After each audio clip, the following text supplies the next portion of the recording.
কিন্তু মমতা ব্যানার্জি সরকার ধর্ম দেখে রাজনীতি করে না। আমাদের কাজটা হচ্ছে মানুষকে আগলে রাখা। আমাদের আসল ধর্ম হচ্ছে মানুষকে বাঁচিয়ে রাখা। আমাদের আসল ধর্ম হচ্ছে মানুষকে এক রাখা। আর আমাদের আসল ধর্ম হচ্ছে মানুষকে খুশ রাখা, যাতে তারা শান্তিতে দুবেলা ইনকাম করে খেতে পারে এবং শান্তিতে ঘুমোতে পারে। আপনারা আমার থেকে অনেক বেশি রাজনীতি বোঝেন। আমি আপনাদেরকে রাজনীতি বোঝাতে আসিনি, কারণ আপনারা যথেষ্ট বুদ্ধিমান, যথেষ্ট বুদ্ধি রাখেন।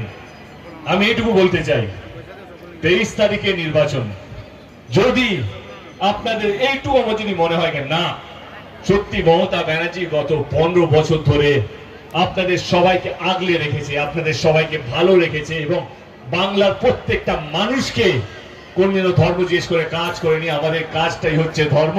যদি আপনাদের মনে হয় তাহলে 23 তারিখে 2 নম্বর বাটন দিবে।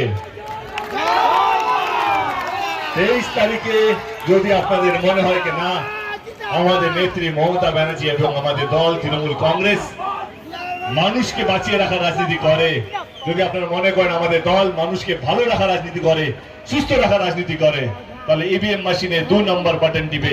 আমাদের প্রার্থী, আমাদের বন্ধু দুলাল বাবুকে বিপুল ভোটে 4র্থবারের জন্য জয়যুক্ত করবেন। করবেন তো? এইটুকুই বলার। অনেকজন এসছেন আজকে, অনেকক্ষণ ধরে দাঁড়িয়ে আছেন আপনারা এইটুকু দেখার জন্য, ভালোবাসা দেওয়ার জন্য। কেউ হাতে ফুল, কেউ পেন্টিং, কেউ হাতে পুরস্কার বানিয়ে নিয়ে এসছে। ওটা একটু পাঠিয়ে আমার সামনে।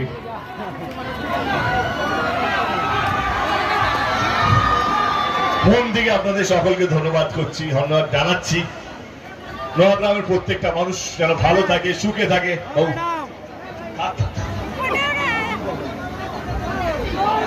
মানুষ যেন ভালো থাকে, সুস্থ থাকে, এটা ঈশ্বরের কাছে প্রার্থনা করছি। ভালো থাকবেন সবাই। Thank you so much. জেতার পর আবার আসবো।